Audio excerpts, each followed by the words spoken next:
Fabien Jouve, qui es-tu? Fabien Joub. Mais extrapole, développe. Pourquoi tu as fait le choix de devenir vigneron? Parce que de mémoire, tout ce que j'ai pu entendre depuis quelques années, c'est que tu voulais être médecin. J'aurais voulu faire des études de médecine, ouais. Des études? Des études pour apéritif. Ah oui. Non, mais non. Mais oui, j'ai un parcours scientifique, donc j'étais plus destiné à faire biologiste. C'était vraiment ça ma vraie passion que vigneron, ouais. Tu voulais faire ton serment d'Hippocrate et pas d'Hypocrite? Exactement. Ok, c'est beau. Mais pourquoi fondamentalement le choix de devenir vigneron? Parce que tes parents avaient déjà un pied dedans? Oui, parce que c'était soit moi, soit c'était fini. Ah ok, c'est ça. C'est par fierté surtout. C'est par fierté que je suis revenu par rapport et respect par rapport à ma famille que je suis revenu au domaine. Mais c'est bien d'y être revenu parce que j'ai trouvé ma voie que j'aurais peut-être pas trouvé. Je me serais cassé la gueule peut-être en médecine comme beaucoup font d'ailleurs. Ouais. C'est tellement dur que Ou voilà. pas, hein, tu sais pas. Oui, bien sûr. Mais bon, là, je sais comment je l'ai trouvé et je suis content. Après, tu en as Je quand suis même heureux. une partie scientifique et... Oui, non, mais c'est ce que j'ai découvert dans le monde du vin que je connaissais pas avec mes parents. Je savais pas qu'il y avait autant d'alchimie et de chimie dans le vin. Tu vois que t'es Voilà, alchimiste. la biologie, exactement. Et la biologie du végétal, le sol et tout ça, c'est hyper complexe, ouais. Non, c'est super. Non, je me suis. Puis voilà, après, Tu t'es trouvé. je me suis trouvé. Puis après, l'ivresse du vin, elle est magnifique aussi. Voilà. Comment... cette question-là, tu l'as déjà eue parce que je l'avais déjà posée, mais la face caméra, ça va être intéressant. Qu'est-ce qui t'émeut dans ton métier? Qu'est-ce qui te fout les poils? Ce qui me met les poils, de faire des grands vins,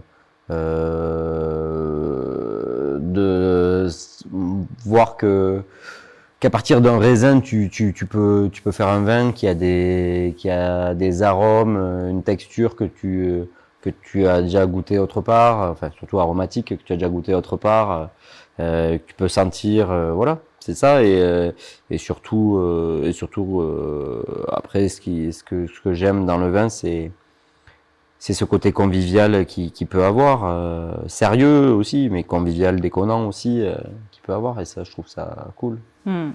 Voilà. La question qu'on se pose, je t'en ai parlé tout à l'heure, travailler en biodynamie, faire le choix de ce type de viticulture,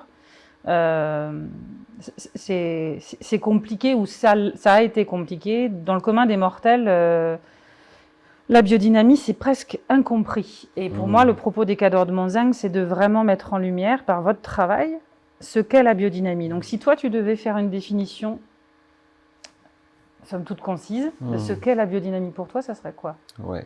Donc, la biodynamie, c'est pas difficile. C'est juste que le problème, c'est que je travaille avec de l'invisible et c'est ça qui fait peur. Et c'est là où certains détracteurs peuvent parler d'ésotérisme ou choses comme ça.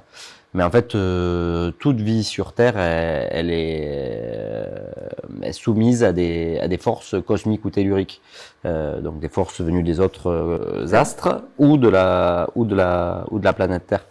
Mais en fait, moi, comme je te dis tout à l'heure, la biodynamie, c'est juste un exhausteur de terroir. C'est juste, ça donne du goût à mes raisins et de la luxuriance. En fait, plus mes vignes sont belles, plus elles vont faire des raisins qui ont du goût et qui ont aussi l'identité de là où ils viennent, puisque forcément, il y a une absorption racinaire d'oligo-éléments, je trouve, et puis de la vitalité, et voilà, et puis du rendement aussi, plus d'eau.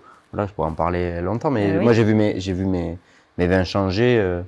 Je pense grâce à la biodynamie, puisque je peux pas dire que je suis un cador de la biodynamie. Ça fait qu'une dizaine d'années, un peu plus de 10 ans que je pratique ça, mais toujours avec l'invisible. Je suis pas encore assez sensible et tout ça, mais je me soigne.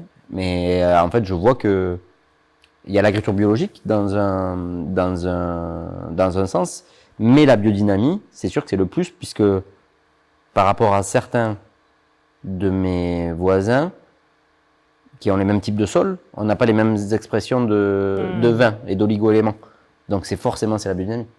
Donc tu fais référence à l'opposition avec le conventionnel, l'utilisation de chimie laborantine et tout ce qui peut être nanonicotinoïde aussi qui fait beaucoup de dégâts.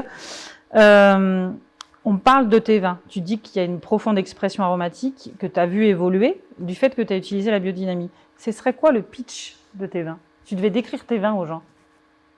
Des vins singuliers, des rouges minéraux, je trouve. Enfin, minéral, c'est un mot qui est un peu galvaudé, mais où il y a vraiment l'expression du calcaire, avec une acidité saline, je trouve, et des tanins crayeux, calcaire. Voilà. Et une touche toujours végétale, florale, aromatique. Voilà. Qui varie en fonction du millésime. Du millésime, bien entendu. Beaucoup de gens ne comprennent pas aussi, et ça, je pense que c'est des méconnaissances douanières, sur les contre-étiquettes, c'est toujours indiqué « contient des sulfites ». On est bien d'accord que naturellement, chaque baie, chaque raisin a un... Alors, c'est les levures, c'est durant la fermentation que se créent les composés soufrés qui sont détectés après par les machines d'analyse. Mais suivant les raisins, suivant leur composition et suivant les fermentations et forcément les levures qui fermentent, tu n'as pas les mêmes composés soufrés qui sont créés. Et voilà, et après, donc ça c'est les vinifs.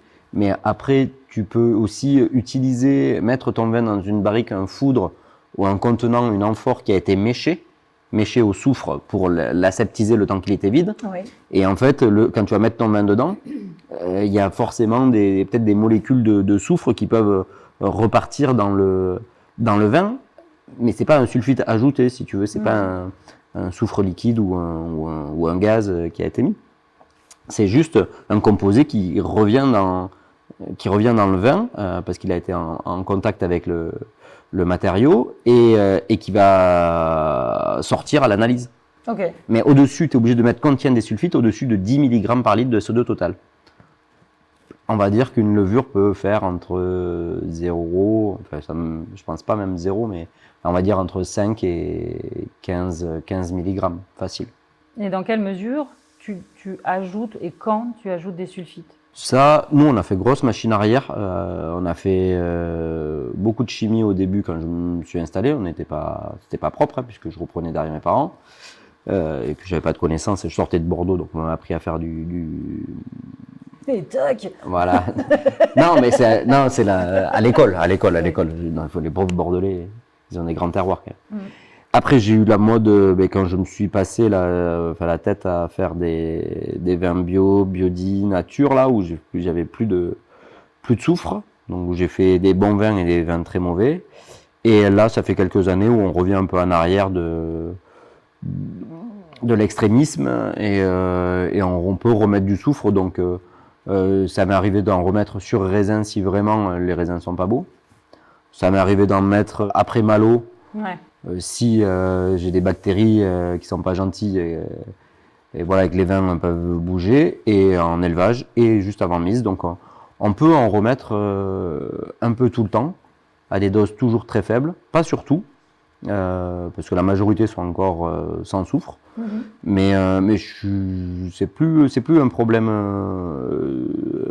éthique, moral.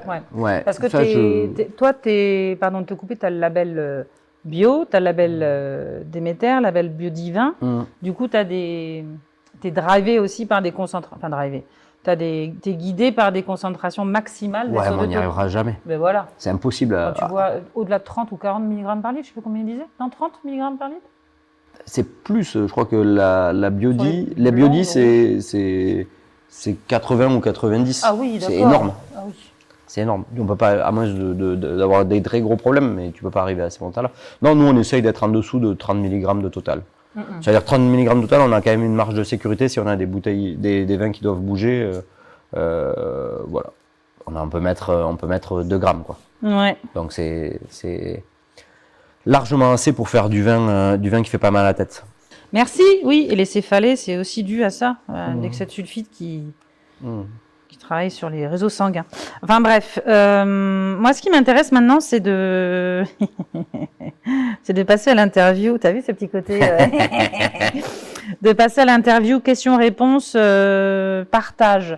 En fait, c'est ce portrait-là, il a pour but. Moi, je te connais par cœur, mais les gens peuvent te connaître aussi et d'autres pas du tout. Ouais. Donc, c'est quoi ton surnom, Fabien Jouve? Je sais pas, Kiki, Ouais, pourquoi? par rapport à la taille. Bon, ça sera coupé. Putain. Tout à l'heure, je t'ai dit, attention, tu vas pas y arriver celle-là, parce que c'est compliqué. Et je sais déjà que tu en as 2, 3.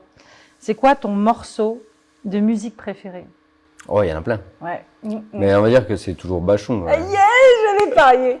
La nuit, je mens. La nuit, je mens. Elle t'émeut, cette musique? Elle me fait mal, ouais. Ouais, elle est belle. Ton dessin animé d'enfance, ton dessin animé qui a marqué ton enfance? Dragon Ball Z. Vas-y, fais-moi le Kamehameha. Non, je peux pas. Pourquoi? Parce que c'est la loose. Toi, je suis sûre que t'aimais bien, comment il s'appelle, Tortue Géniale. Pas forcément que Tortue Géniale. Ouais, Bulma. Non, Bulma, ça c'était plus Dragon Ball. Ça c'est moi, c'est ma génération. Bulma, ouais. Non, Bulma elle était dans Dragon Ball. Non, mais j'aimais bien Sangohan, Sangoku. Hein. Ouais. Les deux là. Les deux là. Ouais, mais après j'aimais bien Freezer, les méchants. Moi j'ai connu Vegeta, moi à l'époque. Ouais, mais Vegeta, oui, Ouais. il a suivi tout le temps. Non. Mais c'est vrai que ton époque, ouais. Ouais, c'est ça. Va sûr. te faire foutre. T'inquiète. Ton film préféré? Dickeneuk. Oh oui. Et c'était comment mon surnom à moi? Martine. Mais non, avant, avec Dickeneuk. Ah oui, Natacha. Ah oui, Natacha. Oh là là. C'est vrai. Petite question. Oh, t'en as eu plein des surnoms. Ouais, j'en ai. Bah, Plein. Ah ouais. Après, il y en a plein que tu connais pas. Ah bon? Les gars. Ce serait quoi l'ingrédient mystère qui compose ton quotidien? Ou ouais, qui fait que ton quotidien, tu le refileras à personne? C'est ton ingrédient mystère. Le vin. Tu aurais pu me dire ma fille, ma femme, et t'as choisi la femme. Non, mais Non, mais c'est vraiment ça. Je pense, je vis pour le domaine, je pense au domaine tout le temps, je vis pour ça. Ouais. Ah, je peux pas me passer de ça, ouais. Bah, tu D'ailleurs, t'es construit avec ça. Les vacances, elles sont. Faut pas qu'on prenne 3 semaines de vacances, quoi. Ouais, bah non, si tu te pètes le genou, c'est un peu con. Et tac. Fabien Jouve, est-ce que tu as des doutes, des craintes? Toujours. Et en quoi? C'est moteur pour toi? Je suis habité par le doute. Le doute m'habite. Mon Dieu, je savais que ça allait être dur cette interview. Ouais, le doute m'habite. Voilà. Non, tout le temps. Tout le temps. Déjà le climat, la conjoncture, les vins s'ils vont être bons, les vins ils vont rester droits. Enfin c'est toujours comme ça. Est-ce qu'on va réussir à rembourser ces putains de banques? C'est chaud. Le doute il y est tout le temps. Après il fait avancer. Ouais, toi les moteurs. Ouais, moi j'ai besoin de ça, c'est Ouais. sûr. Si c'est trop facile après, je vais être obligé de créer de nouvelles cuvées. Ou d'autres ateliers, tu vois. Ou d'autres ateliers, ouais. Voilà. T'aimes bien manger? Oui, plutôt. Ok. Ça serait quoi le plat qui va magnifier tes vins? Le plat le plus typique qui va s'accorder avec tes vins? Alors, si t'es maigre ou végétarien, Alors, tu as 2 options. t'as 2 possibilités. Ah, vas-y alors. Non, je dirais ce que j'ai goûté récemment en plus dans ces jeunes chefs, ça pourrait être un bouillon de crabe avec du rouget sur les autochtones. Excellent, Magnifique. très bon choix. Je pense que ça peut être top. Ouais. Et pour la culture, l'iode, tu vois, parce que nous ici on n'a pas trop d'iode. Et après, si vraiment pour rester un peu plus franchouillard, lotois et épicurien, je dirais le plus classique, c'est soit magret de canard ou agneau du Quercy, patates et cèpes. Ah bon. Et Ouais. pas le cochon noir? Et le cochon noir, je mettrais plus soit escure en rouge ou soit les blancs, pièces longues, pour avoir un cochon qui est pas trop, qui est rosé, tu vois, faut pas le cuire trop.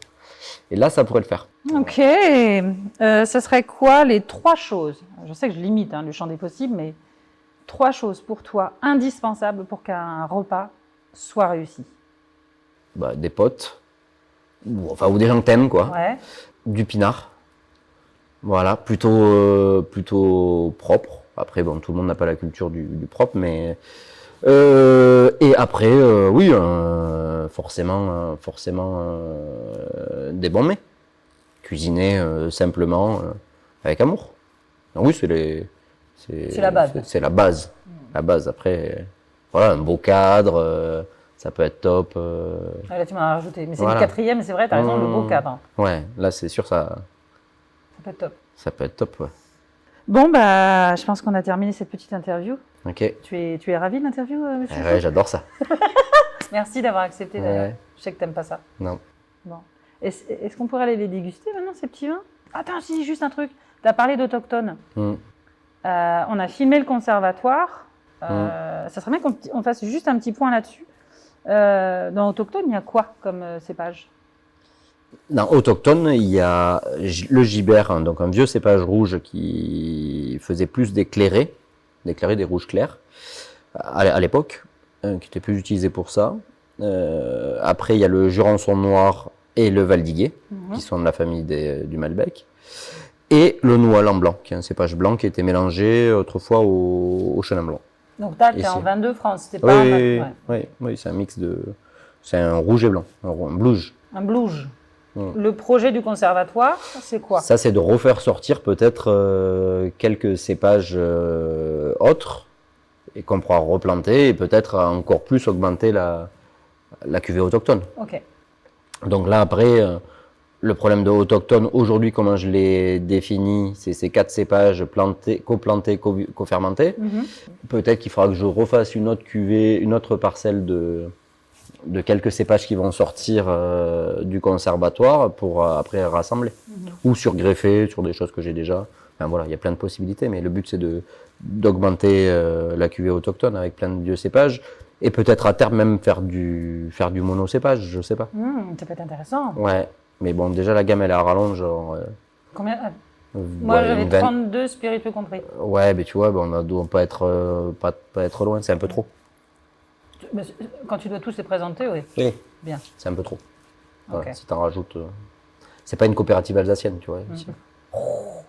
T'es représenté dans combien de pays dans le monde? Une quarantaine. Mais bon, il y a de la casse.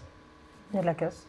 Enfin, il peut y avoir de la casse. Tu veux dire qu'il y a des contrats qui s'arrêtent? Ouais, oui. Ouais. On va dire en moyenne, c'est 40. Il y a un pays où t'es pas, où t'aimerais être? Mais Tes faut qu'on revienne en Australie, là, on n'y est pas. Ah. On a perdu. Bon, bah, je te souhaite bonne chance pour l'Australie. Yes. Là, on va les déguster. Ouais. Et voir ce qu'on a sélectionné pour la cave des Cadors et qu'on en parle ensemble. Ok? Ouais, Je te remercie pour l'interview. avec plaisir.